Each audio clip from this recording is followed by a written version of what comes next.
So now I'm joined by our MP, or my MP as well, and a lot of your people who are watching, a lot of the audience is MP, Seema Malhotra. So Seema, welcome to the show. Sat Sri Akal.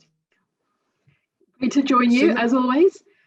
Yeah, Seema, what we want to know is that there was a debate in Parliament this week on Monday, and you applied to speak there, and you did speak there. We saw you speaking there, and we saw other MPs as well speaking there. Tell us a little bit more about it. Tell us exactly what that debate was about and what happened there. That debate was a very important one. It was in response to the petition that had seen 115,000 signatures. And it was a debate about press freedoms, particularly press freedoms in India in relation to the farmers' dispute. And the reason why it was important is it was a chance for members of parliament. I think we had about 20 members of parliament that spoke on these issues of press freedoms and also the safety of protesters in India. A very live issue for many of our constituents and their families. And it was important because it was a chance for us as the Labour Party and also for the government to put on record what its concerns were and how those issues needed to be raised with the Indian government. You had around 20 members of parliament speaking, and almost all, I think with the exception of one, were raising concerns about the protests and people's safety and about the freedom of journalists and about the need to get a resolution quickly and for that to be done, listening to the voices and the concerns of farmers. We've seen for a while now that yourself and your fellow MPs, such as Tanman and Preet, and they've been and Verinder as well, that they've been tweeting about this. You know, you've tweeted quite a few times about this. Why do you feel so passionately about it, all of you? And are there a lot of your constituents who are concerned about this? What are the numbers like? There are a lot of constituents who are concerned. You may be surprised to hear that there were over 3,400 constituents in Feltham and Heston that signed the petition. It was one of the highest numbers. The reason is that there'll be many of our constituents and those of other members across the country, both Asian members of parliament and non-Asian members of parliament, who raise these concerns because of the numbers also that sign the petition. But the reason is that we've got friends and family who are deeply affected by the situation in India, who understandably are feeling anxious. This was a point that the minister also recognised in his response. It was also an issue that we've had raised by our Gurdwara in Hounslow.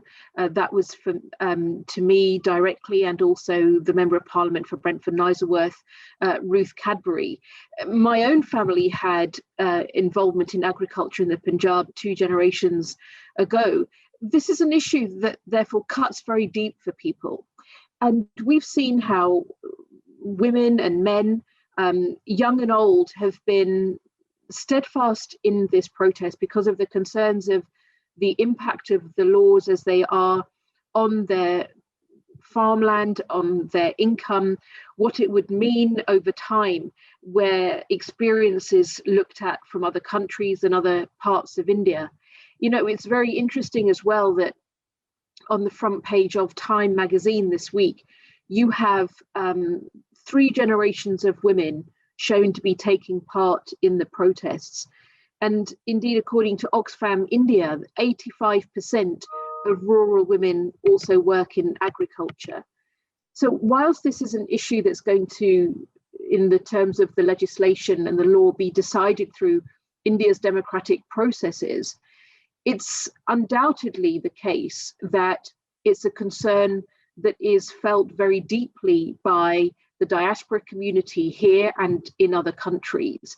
And it is undoubtedly the case as well that an informed democratic outcome has got to be informed by a healthy and respected debate and the freedom of journalists to be able to say what's going on the ground. You know, this is something that when you look at the scale of the protests as well, they can be 11 or 12 kilometers long in terms of the, how long the protests are on the different, kind of borders. And it's extraordinary. And it isn't just as well that it is Sikh farmers, because we know it's there are farmers of different faiths in different states who are protesting, that there are smaller protests happening in other parts of India. So to characterize this as a religious dispute has been to try, I think, to divert attention from it as a genuine political dispute around legislation, and that's how it should be treated. How would you reply to those people in India who are saying, well, hold on, why are British MPs commenting on our internal matter? They love to use the phrase. And what is your debate? And what would you say to people who are going to say, well, what does a debate in a British Parliament achieve anyway? How is that going to influence what India's decision-making process is, or the ultimate decision, or how's that going to help to resolve any of this? India is perhaps the world's largest democracy, and really respected for that, and for the way there, have been peaceful elections. The way I would describe this is that if you have a petition with 115,000 people signing it, where the issues around safety of protesters and press freedoms are debated by a number of members of parliament, well oversubscribed in that debate, you only need to look at the words of the minister as well in the debate, where the minister for the government as well talked about, whilst it might be an exciting and is an exciting time for the UK-India partnership, where I've talked over many years about the relationship that the UK and India should have as nations. He said himself, it doesn't hinder our raising difficult issues, and that candid discussions are an important and mature and wide range and part of a wide-ranging relationship with the Indian government. The leader of the House of Commons has said recently that where India might see some activity that is affecting its reputation around the world, that a government that is in another nation that is its friend would raise those issues. So this isn't about saying that it's going to be politicians abroad making decisions on India's law. That's for Indian politicians and legislators, and for the Indian population to be engaged in those debates. The reason why it's been such a concern is because of families who are so concerned about what's happening, worried about loved ones or families and community members. This is a dispute going on for over 100 days with incredible hardship. We don't want to see it get worse, or for there to be any further deaths. We want to see the issue resolved because it touches our families and our communities too. And issues of press freedom and of debate that is not hindered by race hate or religious hate or bullying is a matter for politicians across the world too. We've seen this in the rise of hate on social media and fake news as well. We have stood up to this in our own country, calling for more legislation. We've stood up to this in America. And I think politicians will say, in the interest of democracy everywhere, that this is something that international institutions and parliaments across the world should have heed to, because a democracy that is healthy is in all of our interests. Issues will be difficult everywhere, but there's always a way to resolve them through democratic means and debate. What's the follow-up now? So what happens after this? Does this sort of feedback go back to the Indian government and they take it on board, or will it be debated more in Parliament? What's the follow-up? I'm sure that it will be debated more in Parliament, and the minister's response on this highlighted where issues have already been debated, saying that also this month alone that senior foreign and Commonwealth and development officials had met with the Indian High Commissioner, that there were also the interest of the UK Parliament in in civil society groups, and that these issues would be raised by the Prime Minister on his potential visit as well. That's why it's important that we continue to raise this through those means, through the Foreign Office and through the Prime Minister, where the official dialogue does go on. And why it was important when the Minister also told the House that the High Commission in India had also been keeping aware and in touch on what was happening in India, which was an important part of getting that information from the ground. Seema, thank you very much for the information that you provided. We hope you continue to raise the matter here on your social media and also in Parliament, along with your fellow MPs from, be it from whatever party they are. And I think as sort of lay people and as constituents and as British citizens, everyone's anxious as to what they can do.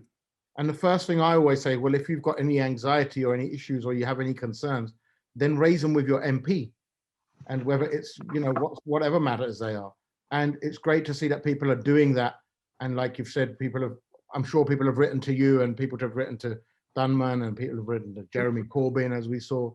And I'm glad to see that, you know, there is a response to that, and that's just not. I do want to say a thank you to everyone that has been in touch. It's helped inform when we've written letters. It's helped inform in a virtual Parliament when we've finally been able to have a debate. It's helped inform our work together as colleagues across parties. I'm very proud as well that we have with Jasdev Singh Rai as well, the Sikh human rights group that's got a good important base in West London, that is an NGO with special consultative status at the UN, that's in touch with the lawyers on the ground, working with those who have actually been the ones arrested, many of whom have been released on bail, some of whom have not yet. Giving that direct information was important to be able to get into the debate, because we want that information to be what's highlighted, not what people are saying has happened, but actually real information from the ground. So these networks that are looking to how we uphold international law and look to that are important. You know, this is a similar area and issue that was also raised by Keir Starmer when he wrote to the Sikhs for Labour group. But it's a concern, I think, for all of us that, you know, if I also come back to, you know, to what the Minister said in Parliament, that human rights are an essential part of the conversations that, you know, are had, and that, you know, there is an expectation that that, you know, the Indian government will be upholding freedoms and rights that are both, you know, the standards that, you know, we talk about and we see and we try and uphold, both in domestic law and international law. I think you'll see the international law dimension continue to be an area of concern for a lot of governments, because we've seen a rise of insecurity across the world. We've seen a rise in sort of nationalist movements. And, you know, you'll see how even with the now the advent of Joe Biden, that America is starting to say we're an internationalist country looking out to the world again.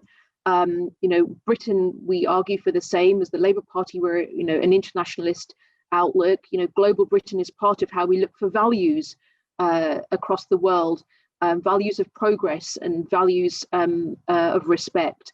And so, you know, these are areas that are important to us, and I know will be important to many in Indian society and politics as well, because let's not forget there are differences of view within India as well.